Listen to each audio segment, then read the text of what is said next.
Shrewd हा शब्द चांगला नाही वाटणार, पण ठाम कठोर असा राजकारणी अधिक कोण, मोदी की शहा?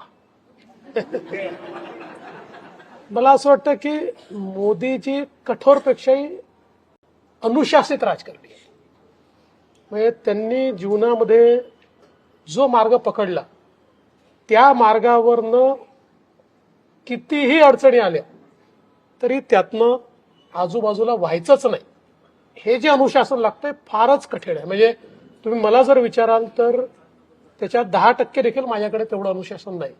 त्यामुळे कठोर नाही म्हणतात, ते अनुशासित आहेत. आणि अमित भाई कसे आहेत की एखाद्या प्रसंगाला अमित भाई आपण जर त्यांना म्हटलं की राजकीय दृष्ट्या थोडा सोयीचा निर्णय करायचा तर सोयीचा निर्णय मोदीजी नाही घेणार, पण अमित भाईंना आपण पटवून थोडा सोयीचा निर्णय करून घेऊ शकतो.